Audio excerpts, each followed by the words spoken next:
Welcome back, SethBling here, and today I've got another Mario Maker level for you. This is another one-screen puzzle, and of course the idea with these puzzles is that from your starting position off to the right you can see the goal tape. And so this puzzle has a few things. The main obstacle to get to the end of the level is these 4 munchers. So there's 4 munchers you kind of have to get past, and then there's also kind of like how you even get over there because there's a spike. I mean, how are you going to do that? And then, so you have to get through all of that. Of course, you have some allies. You can see there's a bunch of POW blocks, and there's a Buzzy Beetle. This block right here contains a vine. So that's the only thing that's not visible when you start the level. But the question mark block here contains a vine. Of course, these POW blocks, you can pick them up, you can throw them, and you can use those to kill munchers, but you don't actually have access to all the POW blocks at the beginning here. So you have to sort of figure out how you want to go ahead and grab all the POW blocks and everything you need to do in order to get through to the end of the level. So that's the puzzle. Now I'm going to actually show you the solution to the puzzle in a moment here, but if you want to try it without spoilers, now is the time to pause the video and try it for yourself.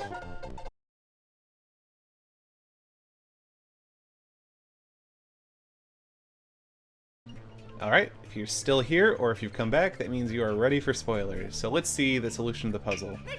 Now the first thing is that beetle walking to the right, you need to make sure you get him down and out of that trap, because if you wait too long, the thwomp will actually... Oops, I grabbed him, okay.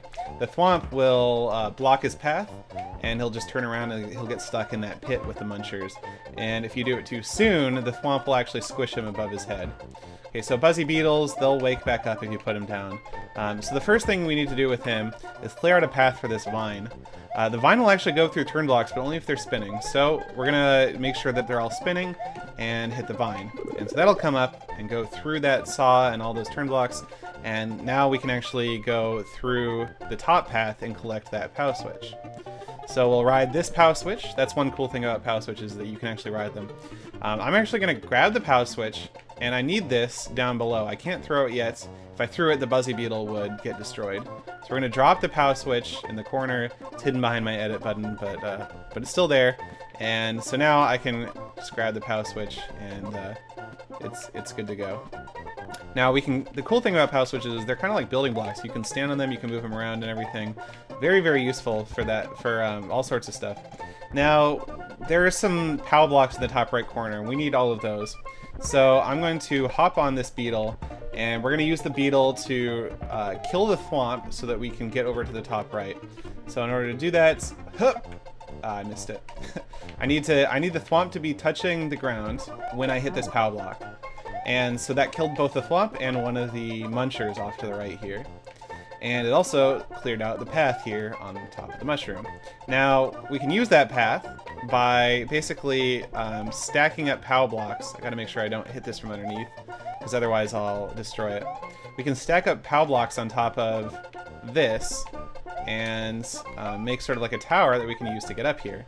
But I need the beetle, so let's grab that too. And so we'll go up here, and now I can just toss this down the path. It's actually going to hit both POW blocks. 1, 2. And so we killed 2 munchers. Now to finish the level, we just need to throw one more to kill the last muncher and also the beetle. And then we use this POW block to basically stack on top of this, and we can just walk right across. Very easy. That's the end of the level.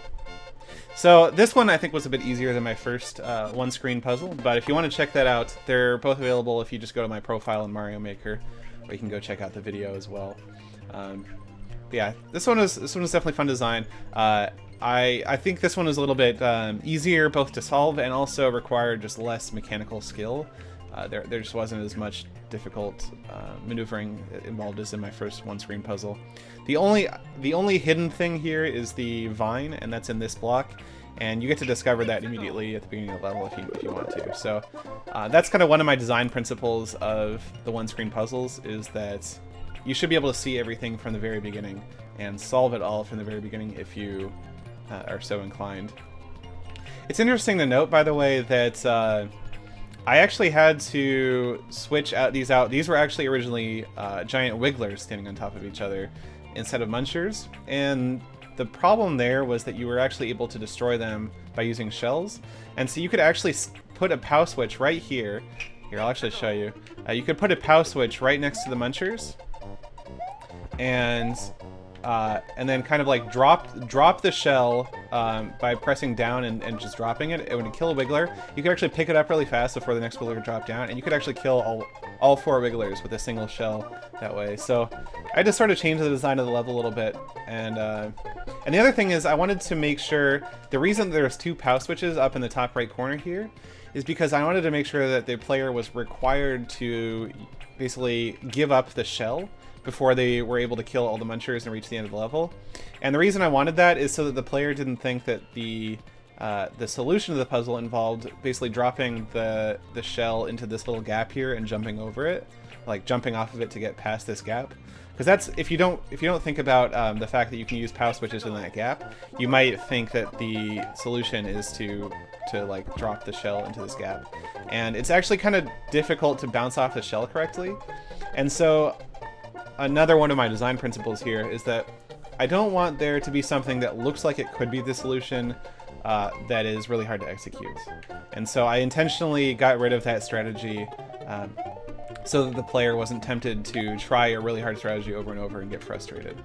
So I do have a couple of design principles when it comes to this sort of puzzle. Now there are some interesting alternate solutions. You don't have to stack up 2 POW blocks here in order to get on top of this mushroom platform. You can actually, if you do it right, you can basically reactivate these turn blocks with the beetle shell and jump up on top of the mushroom platform from there. It's a lot more difficult though, but that is an alternate solution. It's not too bad. Anyway, this was a lot of fun to design. If you want to check it out, of course, the course ID is below, and of course I just spoiled the whole thing for you, but still might be fun to go through it. That's about it. Thanks for watching.